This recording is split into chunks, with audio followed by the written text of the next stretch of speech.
अगर हस्बैंड और वाइफ दोनों डिवोर्स के लिए रेडी हैं तो सबसे बड़ा सवाल होता है एलिमनी कितनी होगी, बच्चे की कस्टडी किसको मिलेगी और प्रॉपर्टी का क्या होगा।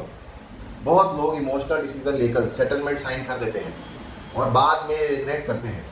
इस वीडियो में मैं आपको एक्सप्लेन करूंगा कि म्यूचुअल डिवोर्स सेटलमेंट इंडिया में कैसे डिसाइड होती है और कौन सी गलतियां आपको बिल्कुल अवॉइड करनी चाहिए। नमस्कार, अगर आप म्यूचुअल डिवोर्स प्लान कर रहे हैं या स्पाउस के साथ सेटलमेंट डिस्कशन चल रहा है तो ये वीडियो आपके लिए बहुत इंपॉर्टेंट है। म्यूचुअल डिवोर्स का मतलब सिर्फ डिवोर्स नहीं होता, उसका मतलब होता है complete settlement between husband and wife. इस सेटलमेंट में यूजुअली डिसाइड होता है एलिमनी या maintenance, child custody, property division, jewellery या स्त्रीधन रिटर्न, पेंडिंग केसेस का क्या होगा। अगर सेटलमेंट प्रॉपर्ली ड्राफ्ट नहीं होता तो डिवोर्स के बाद भी नए डिस्प्यूट्स क्रिएट हो सकते हैं। इसलिए आज हम डिटेल में समझेंगे म्यूचुअल डिवोर्स सेटलमेंट का स्ट्रक्चर क्या होता है, एलिमनी कैसे डिसाइड होती है, चाइल्ड कस्टडी कैसे डिसाइड होती है, प्रॉपर्टी का क्या होता है और नेगोशिएशन का करेक्ट स्ट्रेटजी क्या होता है। अब पहले जान लेते हैं म्यूचुअल डिवोर्स सेटलमेंट क्या होती है। इंडियन लॉ के according mutual divorce section 13B Hindu marriage act के अंडर फाइल होता है। म्यूचुअल डिवोर्स तब होता है जब हस्बैंड और वाइफ दोनों एग्री करते हैं कि मैरिज कंटिन्यू नहीं हो सकती, लेकिन डिवोर्स फाइल करने से पहले एक सेटलमेंट एग्रीमेंट बनाया जाता है। इस एग्रीमेंट में डिसाइड होता है फाइनेंशियल सेटलमेंट, चिल्ड्रन का फ्यूचर, एसेट्स और प्रॉपर्टी, लीगल डिस्प्यूट्स का क्लोजर। कोर्ट जनरली सेटलमेंट को रिस्पेक्ट करता है और अगर दोनों पार्टीज वॉलंटरी एग्री करें। अब जान लेते हैं सेटलमेंट क्यों इंपॉर्टेंट है। बहुत कपल्स सोचते हैं डिवोर्स तो म्यूचुअल है, सेटलमेंट सिंपल होगा, लेकिन रियलिटी में मैक्सिमम डिस्प्यूट सेटलमेंट के स्टेज पर ही होती है, क्योंकि यही स्टेज होता है जहां मनी डिसाइड होता है, कस्टडी डिसाइड होती है, प्रॉपर्टी डिसाइड होती है। अगर सेटलमेंट वेग हुआ तो फ्यूचर में मेंटेनेंस डिस्प्यूट हो सकता है, कस्टडी डिस्प्यूट हो सकता है, प्रॉपर्टी डिस्प्यूट हो सकता है। इसीलिए सेटलमेंट लीगल डॉक्यूमेंट की तरह ड्राफ्ट होना चाहिए। अब जानते हैं एलिमनी सेटलमेंट कैसे डिसाइड होती है। सबसे कॉमन क्वेश्चन होता है एलिमनी कितनी होगी। इंडियन कोर्ट्स कोई फिक्स्ड फॉर्मूला फॉलो नहीं करता। कोर्ट कुछ फैक्टर्स कंसीडर करता है, जैसे कि हस्बैंड की इनकम, वाइफ की इनकम, मैरिज की duration, lifestyle during marriage, children की रिस्पॉन्सिबिलिटी। म्यूचुअल डिवोर्स में एलिमनी के 3 कॉमन मॉडल्स होते हैं। पहला मॉडल होता है लमसम एलिमनी। इसमें एक फिक्स्ड अमाउंट डिसाइड होता है, एग्जाम्पल 10 लाख, 20 लाख, 50 लाख। ये अमाउंट यूजुअली फाइनल सेटलमेंट होता है। इसके बाद मेंटेनेंस क्लेम नॉर्मली क्लोज हो जाता है। दूसरा मंथली मेंटेनेंस। इस मॉडल में हस्बैंड मंथली मेंटेनेंस पे करता है, example 25,000 per month, 50,000 per month. ये arrangement long term financial support के लिए होता है। तीसरा नो एलुमिनी सेटलमेंट। कभी कभी दोनों स्पाउसेस फाइनेंशियली इंडिपेंडेंट होते हैं। ऐसे केसेस में सेटलमेंट में मेंशन होता है both parties wave maintenance rights.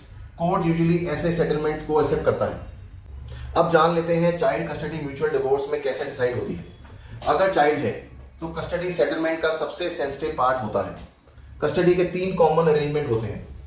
पहला सोल कस्टडी। इसमें एक पेरेंट को कस्टडी मिलती है, दूसरे पेरेंट को विजिटेशन राइट्स मिलते हैं, example weekend visits, holiday visits, video calls.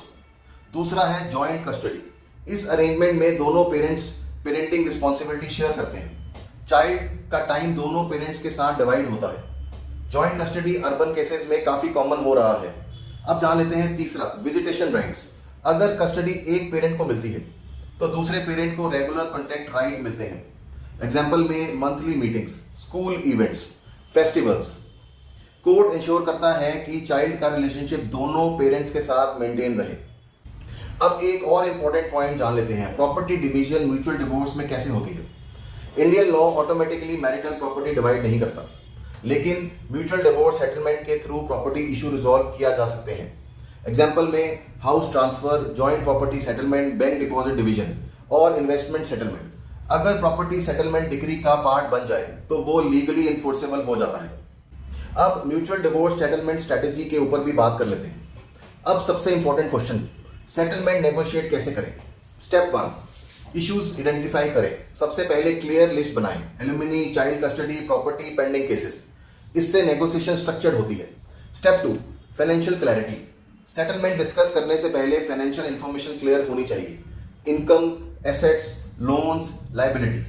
Transparency settlement को स्मूथ बनाती है। स्टेप 3, मीडिएशन कंसीडर करें। फैमिली कोर्ट्स मीडिएशन एनकरेज करते हैं। मीडिएशन के एडवांटेजेस क्या हैं? इमोशनल कन्फ्लिक्ट कम होता है, नेगोशिएशन बैलेंस्ड होती है, लिटिगेशन कॉस्ट कम होती है। बहुत सक्सेसफुल म्यूचुअल डिवोर्सेज मीडिएशन के थ्रू सेटल होते हैं। स्टेप 4, सेटलमेंट एग्रीमेंट ड्राफ्ट करें। सेटलमेंट एग्रीमेंट में क्लियरली मेंशन होना चाहिए payment terms, custody arrangement, property transfer, future claims waiver. Ambiguous drafting future litigation create कर सकती है। अब एक सबसे इंपॉर्टेंट पॉइंट समझ लेते हैं, सेटलमेंट साइन करने से पहले गलतियों को अवॉइड कैसे करें। बहुत लोग इमोशनल प्रेशर में सेटलमेंट साइन कर देते हैं। कॉमन मिस्टेक्स क्या होती हैं? लीगल एडवाइस के बिना सेटलमेंट साइन करना, पेमेंट शेड्यूल क्लियर ना होना, टैक्स इम्प्लीकेशंस इग्नोर करना, चाइल्ड कस्टडी वेग रखना, पेंडिंग केसेस मेंशन ना करना। ये मिस्टेक्स बाद में सीरियस लीगल प्रॉब्लम्स क्रिएट कर सकती है। अब डिवोर्स सेटलमेंट में मीडिएशन का रोल भी समझ लेते हैं। मीडिएशन का मेन पर्पस होता है कन्फ्लिक्ट रिड्यूस करना, फेयर नेगोशिएशन क्रिएट करना, चिल्ड्रन को प्रोटेक्ट करना।